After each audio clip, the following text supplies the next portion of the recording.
Esta es una emisión de crítica artística y periodística. Todas las personas que aquí aparecen fueron grabadas con su autorización y cualquier opinión y o información transmitida refleja el punto de vista de su autor, mas no el de TV Azteca. Le repugnaba. Por los sueños que soñé. Habiendo sido militante del Partido Comunista. A 8 años de la muerte de la máxima estrella de la música afroantillana, se descubren los mitos que hicieron de Celia Cruz una leyenda. ¿Qué contaron? Siempre Celia soñó tener hijos. Se develará el secreto que la estrella guardó en torno a quien fue su esposo. Él tenía a su esposa. Él no se divorció. Pero es verdad o un mito que la cantante fue miembro del FBI. Se volvió contrarrevolucionaria, antifidelista. Familiares, amigos, biógrafos, ex colaboradores y apoderados de la estrella detallarán la prolongada lucha por el legado económico de la reina de la salsa. Ellos se han hecho enemigos. Que nosotros nos hemos adueñado de todo de Celia. Y sabremos qué pasó con la fortuna de la estrella tras la muerte de su viudo y heredero universal, Pedro Knight. Yo soy el albacea universal de Celia. Que la sobrina de Celia Cruz no tiene ni ropa ni zapatos. 10 películas, 22 álbumes de oro, 5 premios Grammy, 3 doctorados honoris causa, 2 telenovelas y 80 producciones discográficas representan el legado artístico de la máxima estrella de la música afroantillana, Celia Cruz, quien este 16 de julio cumple 8 años de ausencia. Pero su prolífica carrera y el hermetismo que la estrella siempre mantuvo sobre su vida personal dieron pie a la creación de diversos mitos que, aún después de su muerte, persisten. Soy Atala Sarmiento y esta es la historia detrás del mito de Celia Cruz.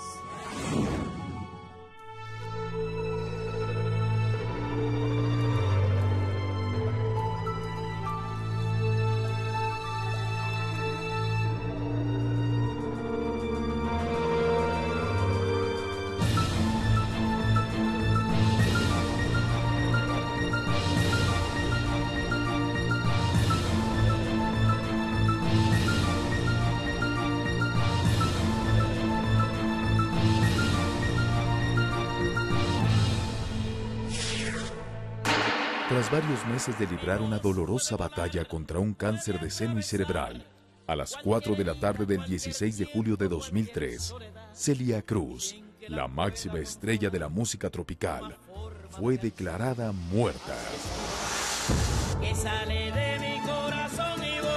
Celia, a diferencia de las grandes estrellas de la magnitud que ella llegó a ser, no tenía esa conciencia de diva, de una mujer que vivía por encima de las nubes o que estaba en el cielo, sino que tenía sus pies muy pegados a la tierra y que mantenía una dignidad personal y un trato con la gente, con todo el mundo, que la mantenía aparte del resto de la gente. La Torre de la Libertad, máximo símbolo del exilio cubano en Miami, y la imponente Catedral de San Patricio en Nueva York fueron los lugares en los que su enorme público despidió a la diva en lo que resultaron los funerales más grandes rendidos a una figura hispana en ese país. Celia falleció y el pueblo se tiró para la calle. Miles de personas, medio millón de personas atendieron a su funeral. Nueva York cerró la calle más importante de este país, que es la Quinta Avenida. O sea, el desbordo de cariño por Celia fue inmenso. Al cabo de 4 días de honores, los restos de Celia fueron depositados en una cripta en el legendario cementerio Woodland, en New Jersey, en Nueva York, develándose allí el primero de los grandes mitos de la intérprete, cuya edad siempre se negó a revelar. No negaba la edad, pero no lo decía. Úrsula Hilaria Celia de la Caridad Cruz Alfonso nació el 21 de octubre de 1925 en el barrio de Santos Suárez, en La Habana, Cuba. Al morir, Celia tenía en realidad 78 años, pero su nacimiento dio pie a su segundo mito. Tú sabes que ella se creía una reencarnación, ¿verdad? Durante la gestación de Celia, una de sus tías perdió a su hija. Desesperada, la mujer marcó físicamente a la niña muerta con una señal que se evidenció tras el alumbramiento de la estrella. Cuando ella tuvo su hija y su hija se murió, ella dijo, mi hija, si ella vuelve, yo lo voy a saber. Y cogió y le partió los deditos así, estos. Y Celia no había nacido. Cuando nace Celia, pues Celia nació con los dedos así. Y ella dijo, esa es la hija que se me murió. Mi tía Celia se parecía más a mi tía Ana que a mi abuela. Eran idénticas. Hija única del fogonero de ferrocarril, Simón Cruz, y el ama de casa, Catalina Alfonso, Celia compartió su infancia y su casa con sus medios hermanos, Dolores, Gladys y Bárbaro, fruto de las 2 relaciones anteriores de su madre, y con 11 primos más, debido a la precaria situación económica de la familia.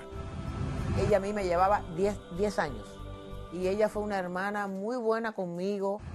Siempre se preocupó, siempre. Muy buena hermana, muy buena hermana. Siempre quiso cantar y a ella le gustaba mucho cantar. Y cuando ella estudiaba, pues una maestra le dijo a ella que ella iba a ser más famosa cantando que estudiando. Pese a la negativa del padre, Celia contó con el apoyo de su madre, quien la impulsó a participar en programas radiofónicos para aficionados como La Hora del Té, La Corte Suprema del Arte y radiocadena Suaritos, donde en 1950 su impresionante voz fue escuchada por el empresario Alberto Sotolongo, representante de la legendaria agrupación tropical cubana, la Sonora Matancera, ofreciéndole a la joven ser la nueva vocalista del grupo. De ahí, pues ella pasó a la Sonora y a trabajar en Tropicana, ¿entiendes? Y ahí fue la fama de ella. El 3 de agosto de 1950, Celia Cruz debutó con la Sonora Matancera, y aunque al principio su voz e imagen no fueron bien aceptadas por el público, poco a poco la novel intérprete se ganó el cariño y respeto del pueblo cubano. El 15 de julio de 1960, Celia Cruz salió de Cuba para emprender una gira por México con la Sonora Matancera. En la isla, una revolución encabezada por Fidel Castro cambió radicalmente el sistema de ese país y las vidas de millones de cubanos que quedaron separados para siempre de su tierra, pertenencias y familiares, siendo uno de ellos la cantante, quien enfrentó en el exilio la muerte de su madre. Fue bastante triste. Y en las condiciones que estaba el gobierno y las situaciones y eso. El 1 de enero de 1959, y tras varios años de lucha, la revolución cubana encabezada por el general Fidel Castro logró derrocar la dictadura de 19 años del entonces presidente de la isla, Fulgencio Batista. Él es un hombre que ha esclavizado a Cuba y que no hay libertad. A nadie yo creo que le puede gustar una persona que le ha cambiado la vida a todo, en todos los sentidos. ¿Entiendes? Y no, ella, ¿qué va? Él era muy anticomunista.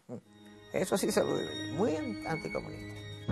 Tras su muerte, la biografía no autorizada escrita por el historiador colombiano Eduardo Marceles aseguró que Celia tuvo 2 encuentros con Castro, al que le cantó el tema Guajiro llegó tu día, que grabó con la Sonora Matancera en 1959.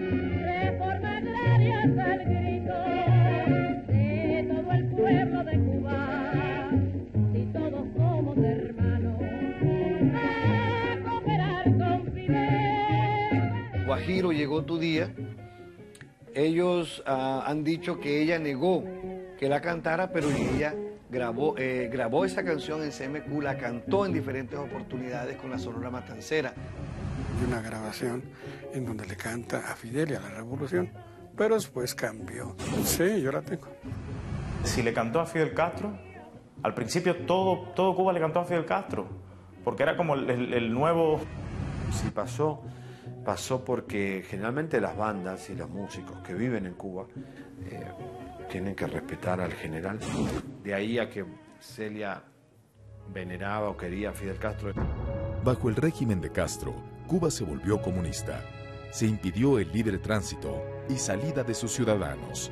Todas las instituciones privadas se volvieron propiedad del gobierno, entre ellas las emisoras de radio y televisión, que dejaron sin empleo a músicos y artistas, gremio que no obstante podía ausentarse de la isla siempre y cuando existiera un contrato laboral con los países que mantenían relaciones con Castro. México era uno de ellos, cuyos empresarios otorgaron a la Sonora Matancera el documento que permitió a sus integrantes salir de Cuba el 15 de julio de 1960.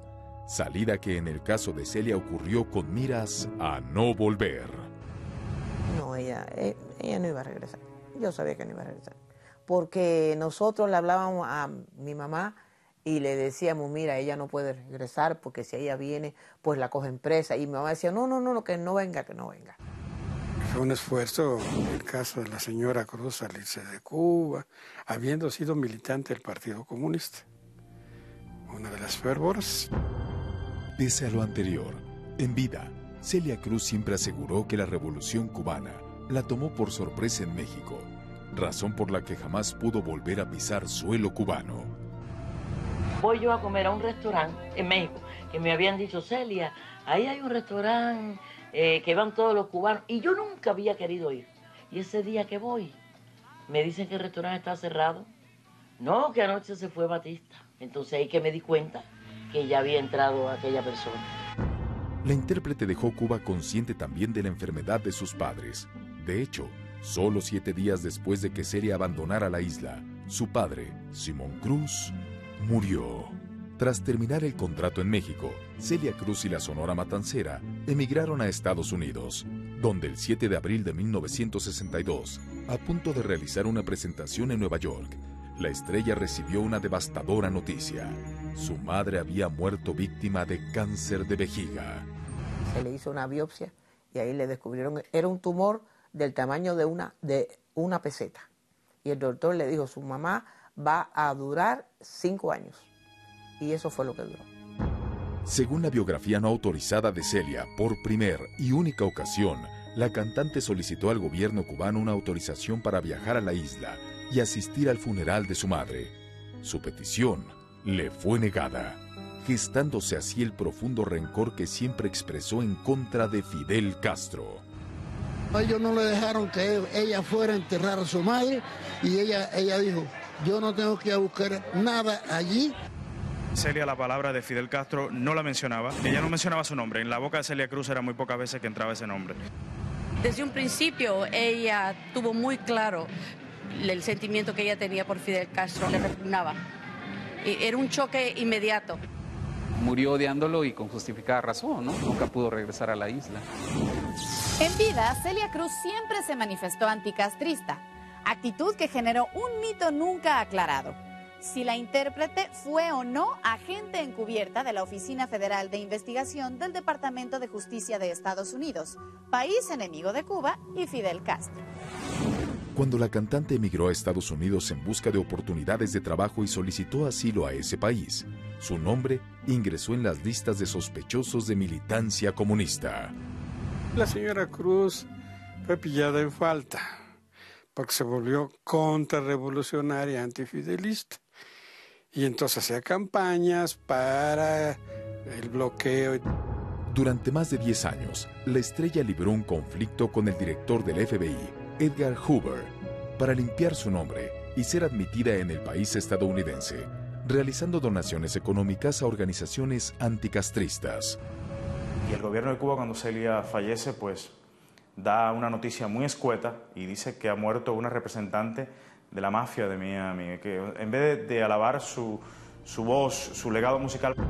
Pese a que Celia recibió el asilo de Estados Unidos en 1965, no fue sino hasta el 28 de octubre de 1968 que un memorándum del FBI señaló que la intérprete desertó del régimen comunista en julio de 1960. Celia nos representó al exilio muy dignamente, pero tampoco fue una bandera política alrededor del mundo. Y aunque en vida la cantante nunca habló del presunto apoyo que brindaba a las organizaciones anticomunistas, se generó el mito de que, tras demostrar su repudio al gobierno de Fidel Castro, el FBI la contrató como agente encubierta para vigilar los movimientos de la comunidad cubana en Estados Unidos, mito cuya verdad jamás ha sido esclarecida. Lo que sí fue cierto es que en la isla, el nombre y música de Celia nunca volvieron a escucharse hasta su muerte. Cuando estaba viva, nunca se supo aquí de Celia Cruz, más nunca se supo de Celia Cruz, jamás. Y ahora se muere, mire, es cuando empieza a relucir Celia Cruz. Celia llevó la música de Cuba al mundo entero. Le hizo reconocer a finlandeses, australianos, que Cuba existía. El gobierno de Cuba actualmente no ha tenido la inteligencia de hacerle reconocer que existió la cantante más importante de Cuba, que se llamó Celia Cruz, que vivió 50 años fuera de su país. Pero el exilio de Cuba provoca que la estrella se una al gran amor de su vida. Yo era su papá, su mamá, su tío, su hermano, toda su familia. Y a su muerte se descubren las mujeres e hijos del viudo de la estrella. Nosotros sabíamos que él tenía a su esposa. 15 años tuvimos juntos. Fue bigamia porque él no se divorció. El 14 de julio de 1962, Celia Cruz contrajo matrimonio con el primer trompetista de la Sonora Matancera, Pedro Knight, en Greenwich, Connecticut. Celia Cruz amó y se mantuvo fiel a un hombre, Pedro Knight, con quien sostuvo un matrimonio por 41 años. Durante todo este tiempo se cuestionó a la pareja la ausencia de hijos. Secreto que quedó aclarado tras la muerte de la estrella al descubrirse también la descendencia oculta y matrimonio en Cuba del viudo, beneficiario absoluto de su fortuna. Yo siempre le dije a ella que yo quería morirme primero que ella. No hay nadie como Celia para mí y espero que el destino no me deje vivir mucho tiempo para yo poderme ir tranquilo y seguir pensando como sigo pensando en ella. Nosotros sabíamos que él tenía a su esposa, inclusive, pero ya le estaba separado de ella. Yo sabía que Pedro tenía una esposa, bueno, que había tenido una esposa antes que Celia, una o dos, y que tenía hijos porque no era un secreto. Exiliada junto con los integrantes de la Sonora Matancera, Celia entabló una relación con el trompetista Pedro Knight Caraballo, quien aunque nunca lo aceptó, en la isla dejó 2 compañeras y 7 hijos. Yo empecé a enamorarle, pero ella no me quería a mí porque dice que los músicos eran muy mujeriegos. La primera señora de él fue Cusa. En Cuba, la primera mujer de Pedro fue Santa Díaz Reinero, con quien procreó a su primer hija, Emilia Knight. La segunda compañera sentimental de trompetista fue Esther González, con quien tuvo 6 hijos más y quien aseguró en 2004 desde La Habana haber estado casada con Pedro, del que nunca se divorció. 15 años tuvimos juntos, hasta que fue para México. Nunca me casé tampoco con ella. Él dice que él está divorciado. No creo que tenga por qué mentir. Lo que sí nos molesta es que porque esa señora esperó 42 años para hablar. ¿Por qué no salió hace 4 o 5 años y dijo cuando Celia Cruz estaba aquí para defenderse? Fue bigamia porque él no se divorció. Pese a que Pedro nunca se divorció de Esther, el 14 de julio de 1962, Celia se casó con el músico en Greenwich, Connecticut, Estados Unidos, en una ceremonia íntima. Yo tengo todos los papeles del matrimonio. Yo no tengo necesidad de ningún documento falso. Y ella se casó en el 62, en el año que mi mamá se murió. Celia era muy alegre y no era sumisa, pero con él sí. Que él era muy fuerte. Un hombre que decía, tienes que hacer esto, y ella tenía que hacerlo. Sí, muy dominante.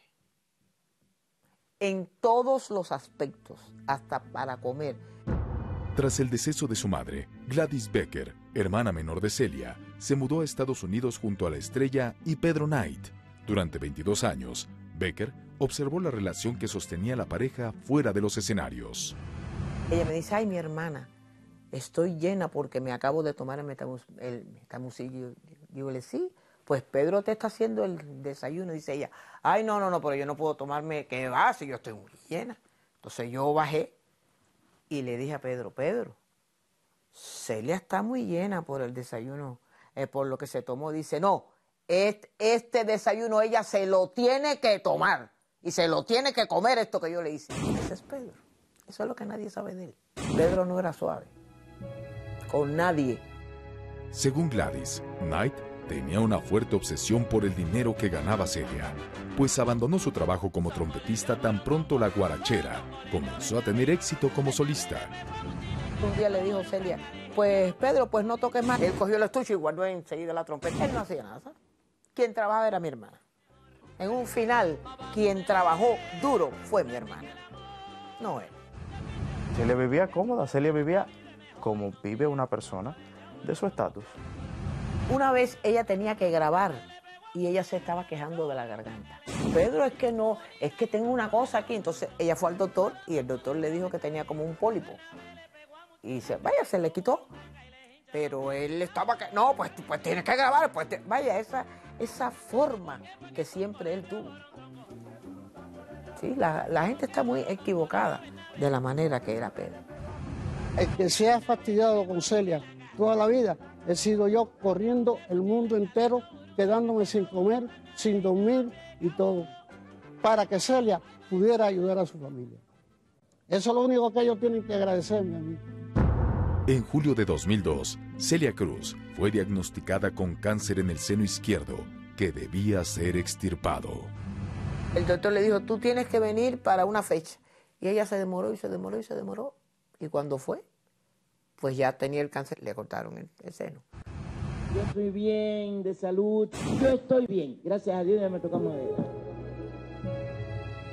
Aunque públicamente Celia se mostraba serena y desmentía todos los rumores en torno a su grave condición médica, en la intimidad, la preocupación la consumía debido a los costos que su padecimiento generaba. Cuando habían que hacerle las terapias a ella del seno, ella me dice a mí, mi hermana, me tienen que hacer 33 terapias y valen $2,000 cada terapia. Ay, pero que va, no, prefiero que me lo corten porque mira el dineral que hay que pagar. Y Pedro dice que no hay dinero. Se hizo todas sus radiaciones, todos los días yendo al hospital, que muchas veces Pedro no iba porque le dolía tanto, que no quería verla sufrir. Iba yo con ella, pero ella iba todos los días arreglada, todos los días con el mejor optimismo. Tras ser operada por primera vez y aparentemente recuperada, Celia viajó a la Ciudad de México para ser homenajeada en el Auditorio Nacional. Pero ahí, la diva presentó fuertes y continuos dolores de cabeza, desmayos y escalofríos, producto del cáncer cerebral. Lo extirparon, el seno completo. Entonces le hizo una metástasis, entonces se le fue al cerebro. Según los albaceas, Celia contó con los recursos económicos para enfrentar los tratamientos médicos, pero su familia aseguró lo contrario. Pedro empezaba a decir, no hay dinero, aquí no hay dinero para esto. Ella ya estaba asustada, tenía el afán del trabajo y que tenía que trabajar. En el momento de su muerte no hubo que ir a pedirle a nadie ni para hacer sus funerales ni para atenderla médicamente. Si no hubiera sido por Pedro Knight, Celia Cruz hubiera estado igual. Si no hubiera existido Pedro Knight en la vida de Celia Cruz, ¿quién sabe qué hubiera sido el final de Celia Cruz? La pareja se mantuvo más de 40 años unida, no obstante la falta de hijos que generó el mito de la esterilidad, cuya verdad quedó al descubierto al darse a conocer la paternidad en 7 ocasiones de Knight. No, ella nunca tuvo hijos. Ella quería darle un hijo a él, pero no pudo. Ella se puso una vez unas inyecciones, una vez... hay una cosa que ella se hizo, un soplo, que fue lo último que se hizo, que le dolió mucho, y ella desistió porque no lo tuvo. Ella se hizo todas las operaciones y yo le prohibí a ella que se lo siguiera haciendo. Porque cuando ella venía del médico de hacerse la cura esa, venía muriéndose del dolor que tenía. Y Dios no quiso que tuviéramos ese hijo. Por algo él lo hizo. Entonces, así la convencí. Siempre Celia soñó tener hijos. Me felicito de no haber tenido hijos. Que Dios sabe lo que hace. Qué bueno que no los tuve. La intérprete volcó su amor maternal en Homer Pardillo, su representante los últimos 5 años de su vida, y Luis Falcón, un fanático cuya admiración lo llevó a conocer a la estrella desde los 7 años y a convertirse en su compadre. La llamaba a todas horas, hasta que me complació, mi tía me llevó, la conocí y de ahí para acá, más nunca nos despegamos. Luis Falcón es adoptado, digamos, por Celia y Pedro. Creo es santero y practica la religión afrocubana, que había como de alguna forma hechizado a Celia y a Pedro para engañarlos, tenerlos como absorbidos, y de golpe terminar él teniendo casi todo. Luis Falcón no es familia de Celia Cruz. Nada, él no tiene sangre de nosotros. Aunque públicamente la pareja ocultó la paternidad de Pedro, Celia siempre mantuvo contacto con los hijos e incluso la exesposa de Knight. Poníamos a Celia. Volví a hablar con todo el mundo, incluso con mi mamá.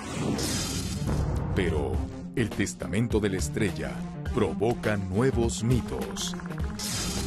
Yo no sabía el contenido y lo que ella me dejara estaba bien. Y su sepultura es motivo de controversia. Decidimos que no se supiera dónde estaba Celia hasta que estuviera su mausoleo. No le enterraron porque todavía no le habían hecho el mausoleo. En marzo de 2013, Celia Cruz realizó su última aparición pública. Ocurrió en el homenaje que la cadena Telemundo le rindió en un concierto que reunió a las figuras hispanas más influyentes de Estados Unidos. La estrella murió el 16 de julio de ese mismo año víctima de un cáncer cerebral secundario. La muerte de Celia Cruz produjo una legendaria controversia para quien resultó su único heredero, Pedro Knight. El viudo y el equipo de la diva fue señalado por los familiares directos de la estrella de haber falsificado la firma del testamento y haber depositado sus restos en una cripta ajena a la que le correspondía. Lo único que no quisiera morir es violentamente. Yo tengo dos opciones. Una en el escenario o si no otra así de... que nadie se entere. O sea, que no me entere yo. Pero miedo no le tengo. Estaba muy en paz ella, muy tranquila. Estaba Pedro a un lado, estaba yo, estaba su hermana Gladys, estaba Homer, mi esposa, y estábamos todos ahí aguantándole la mano, hablando con ella. Mientras que a nivel mundial, la noticia de su muerte dio la vuelta. En Cuba, sus familiares se enteraron a través de un escueto recuadro en el diario oficial del gobierno, Grama. Aunque allá el sistema comunista ignore el impacto de Celia Cruz, es un funeral del pueblo. La gente humilde diciendo: Celia Cruz, gracias por poner el nombre de todos los latinos en alto. Me enteré del fallecimiento de tía en el parqueo de mi trabajo. Me llama una amiga y me dijo: ¿te has enterado de la noticia? Y le dije: ¿qué noticia? Dice: tu tía falleció. Y le dije: ¿cómo? Ahí sí fue como me enteré. Nadie más me llamó. El funeral fue para la familia directa de Celia el inicio de la disputa y marginación que Pedro Knight y su personal llevaron a cabo en su contra. Los carros le pasaron por al lado y nadie la llevó. 2 horas tuve que esperar que me fueran a buscar. A mí me ignoraron. Pese a que el gobierno cubano otorgó un permiso especial a Dolores Ramos, la hermana mayor de Celia Cruz, para viajar a Estados Unidos y verla por última vez, a su llegada a la Ermita de la Caridad, y como cualquiera de las 250,000 personas que desfilaron frente al féretro de la Guarachera, Dolores pudo verla tan solo unos segundos. Mamá pudo ver el cadáver de mi tía aún expuesto unos minutos, pero llegó ahí, rayando. La pudo ver. No lo creía, pero se acercó, le dio un beso y hacía así con la cabeza, como diciendo: yo no puedo creer. Y entonces me preguntaba: ¿pero qué le pasó? Mi madre tenía que haber estado más tiempo allí. Como hermana de Celia Cruz, le correspondía estar allí hasta que vaya, hasta que ella quisiera estar allí. Estuvo 2 o 3 días y, como yo digo, y la avisaron en hora para acá. Antes de ser trasladada a la que sería su última morada, Celia Cruz fue sometida a un proceso de embalsamamiento para mantener su cuerpo en buen estado durante los trayectos de Nueva York a Miami. Pero esto no fue informado a los familiares de la estrella y desató escandalosas especulaciones en los medios de comunicación. Ellos sí nos dijeron a nosotros que el cuerpo de Celia duraría intacto 25 años por un proceso que se hizo de embalsamiento. Dijeron que la embalsamaron por 10 años y después por 25. Yo no le puedo decir, porque conmigo nadie habló de eso. Yo oí como lo oyó todo el mundo. En punto de las 2 de la tarde del 22 de julio de 2003, el féretro de Celia Cruz llegó al cementerio Woodland. Y aunque fue presentado ante los medios de comunicación, amigos y familiares de la cantante, sus restos no fueron colocados en el mausoleo que le correspondía, pues este no había sido terminado. Se demoró 6 meses porque la fundación, que es en lo que cementan el mausoleo, en Nueva York ha estado lloviendo y nevando como nunca y no se acababa ese cemento de poner. Decidimos que no se supiera dónde estaba Celia hasta que estuviera su mausoleo. 3 semanas después de los funerales, se dio lectura a su testamento, firmado los primeros días de enero de 2003, y en el que la cantante nombró heredero universal de sus bienes a su viudo, Pedro Knight, designación que inmediatamente cuestionó públicamente su familia.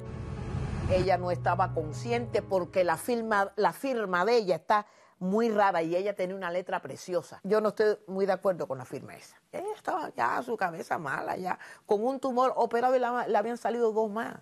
Ella no sabía lo que estaba firmando. Porque no, ella no entendía, ella no entendía inglés tampoco.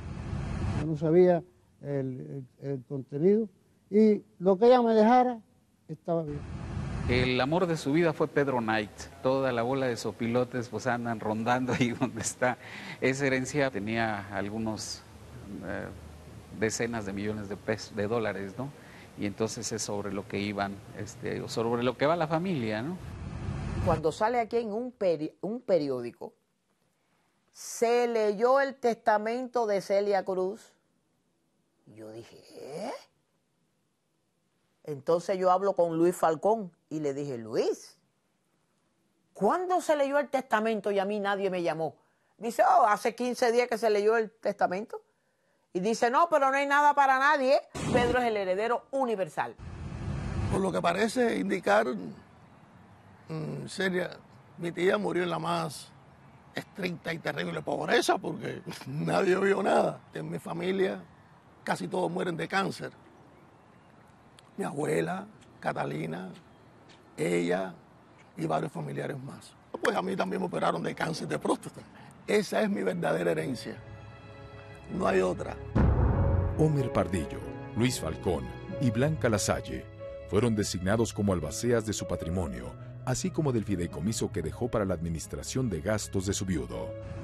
Pedro Knight tampoco ya estaba en condiciones mentales de asumir determinadas responsabilidades. No tengo tanto dinero, ¿sabes? Tengo millones de glóbulos rojos, pero no se vayan a pensar. Aunque la estrella estipuló la venta de propiedades para ser repartida entre algunos de sus familiares, lo anterior quedó condicionado a una cláusula. Aplicaría solo si Pedro estaba de acuerdo o moría. Se sabía que la que se iba a morir era ella, porque la que estaba enferma de muerte era ella, no era Pedro. Así que ese testamento fue muy calculado. Celia obvió toda la familia de Cuba del testamento. Cuando ellos empezaron a hablar más de Pedro, ahí fue que Pedro más nunca mandó dinero. Celia no lo estipuló en su testamento. Celia no hubiera tenido el derecho de dejarle toda su herencia a quien le hubiese dado la gana y nadie hubiera podido protestar. Yo no soy como muchos de ellos que lo que están es detrás de lo que Celia pueda tener. La estrella otorgó 2 seguros médicos por más de $400,000 a su hermana, Gladys Becker, e hijastra, Ernestina Knight, quienes fueron despojadas a base de engaños por Luis Falcón. Eran 415,000, casi medio millón. Sin el conocimiento de Gladys, los cheques fueron depositados en una cuenta conjunta. Ella era una de las titulares. La otra era Ernestina Knight, hija de Pedro, que residía en Florida. Y Ernestina le había endosado a su padre el dinero mío y el de ella. Así que los 2 dineros, ellos lo cogieron. Lo que no hizo la señora Becker es dinero a mi nombre. No hay quien me lo quite. Pero ella actuó creyendo la representación que le hizo el señor Luis Falcón. En 2005, Becker, entabló una demanda por fraude en contra de Luis Falcón, quien en 2008 fue sentenciado por una jueza de New Jersey a pagar $2.5 millones a Gladys Becker y a Ernestina Morazán Knight por haberse apropiado indebidamente de la herencia de Celia Cruz. En 2007, Dolores Ramos, la hermana mayor que en vida Celia Cruz siempre ayudó, falleció en Cuba a los 92 años de edad y en total miseria. Por hambre. ¿Usted me entiende? Por la edad no. Ella estaba fuertísima. Pero falta de alimento. ¿Sí? ¿Qué le mandaba a la iglesia? Sopita. Pero la sopa no es un alimento, es la hermana. Y hubiera vivido más. Se muere por causa de ellos. Yo a la hija de Dolores le mando 4 o 5 veces al año dinero, pero por mi propia voluntad. O sea, legalmente nadie me puede decir usted tiene que mandarle dinero a la familia Celia Cruz en Cuba porque no está estipulado en ningún lado.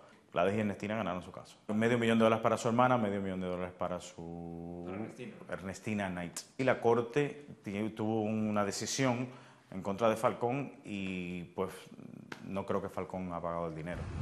Mi opinión que ahí falta dinero. Algunas especulaciones dicen que Luis habría comprado unos departamentos en Argentina. Se lo vio viajando mucho a la Argentina y sostener que conversaciones donde él dice que había invertido departamentos en la Argentina. Es que han querido decir que nosotros nos hemos adueñado de todo de Celia. Luis no trabajaba, ¿no? O sea, Luis vivía cuidando a Pedro y cuidándolos a ellos. Uno ve a Luis y no tiene el mejor de los aspectos, a veces le gusta irse a rumbear y a veces viene a Miami y se va a los VIP y gasta botellas. Y ¿por qué confiaban en él? Es una pregunta. Algunos dicen que tiene que ver mucho lo religioso y que de alguna forma había absorbido a Celia y a Pedro en un secuestro espiritual. Pero en 2007, Pedro Knight muere incrementando los enigmas sobre la fortuna de la diva. Gasto innecesario, unos viajes a Europa. Y el enigma del destino de la fortuna finalmente se aclara. Sí, yo soy el albacea universal de Celia. En la historia detrás del mito de Celia Cruz. Tras varias semanas debatiéndose entre la vida y la muerte, el sábado 3 de febrero de 2007, Pedro Knight, viudo y único heredero de la fortuna de Celia Cruz, falleció en un hospital de Los Ángeles a los 85 años de edad. Sus restos permanecen en el mismo mausoleo que los de Celia Cruz en el centro Woodland de Nueva York. Tras la muerte de Celia Cruz, Luis Falcón tomó el cuidado de Pedro Knight en sus manos y lo llevó a vivir a su casa, administrando todos los bienes del viudo de la guarachera. Y, pese a su delicado estado de salud, llevándolo a viajar por todo el mundo. Luis Falcón fue una persona muy amable y muy bueno con Pedro Knight. O sea, en el momento que Pedro Knight no tenía a nadie, él estaba allí. Pedro tuvo una convalecencia mucho más larga y mucho más escondida. No sabemos si realmente Luis Falcón lo tenía bien higiénico, si lo tenía limpio, si lo tenía bien curado, si realmente lo sostenía vivo lo más que podía. Supongo que para Luis era también una carga tener a Pedro vivo, ¿no? O convaleciente. Gasto innecesario, unos viajes a Europa. Pedro estaba enfermo. Estaba en una silla de ruedas. Diabetes crónica, hipertensión, problemas renales, neumonía, un derrame cerebral y un infarto fueron las enfermedades que el 3 de febrero de 2007 le provocaron la muerte al viudo y único heredero de Celia Cruz, cuyo testamento fue elaborado durante su estancia en la casa de Luis Falcón. Cuando muere Pedro tenía todos sus papeles hechos, su testamento hecho igual, ya todo el dinero se había gastado. Tenían una casa en Los Ángeles normal. Pedro estaba ahí, lo cuidaba con una enfermera. Se especula que en ese estado en que Pedro está semi-inconsciente por su enfermedad, si Luis haya utilizado o no ese desvarío de Pedro para firmar papeles y para acelerar que muchas cosas queden para Luis Falcón. Y eso es también otro de los mitos, ¿no? De que en realidad estando Pedro en un estado que no era totalmente lúcido al 100%, Luis haya podido abusar de alguna forma de Pedro. Yo tengo que ver a quién le voy a dejar las cosas. A quien se lo vaya a dar, tiene que ganárselo bien. Si no, se lo dejaré a un perrito, a un gatito. Pese a que en vida Pedro Knight así se expresaba acerca del destino de su fortuna, Homer Pardillo, el ex-manager y albacea de Celia Cruz, reveló a esta emisión que fueron 6 las personas a las que el viudo de Celia Cruz nombró en su testamento como herederos de sus bienes, entre ellas su familia.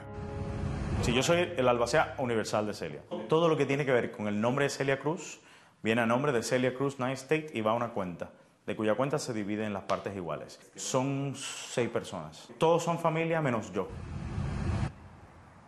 No sé quiénes son. Yo no soy. Es más, no sabía ni que existía eso, esas regalías entre 6 personas. Me gustaría saber quiénes son, simplemente por saberlo. Antes de Celia fallecer, cuando Pedro falleció, ya todo el dinero se había gastado. Las ventas de los discos son mucho, mucho menos de lo que era antes. O sea, te puedo decir un 10% de lo que era la venta de antes. O sea, todavía nosotros debemos mucho dinero de abogados, los cuales Pedro no pagó al final, y fueron grandes sumas de dinero las cuales todavía yo estoy pagando. Eran abogados muy caros, abogados que costaban $800 la hora.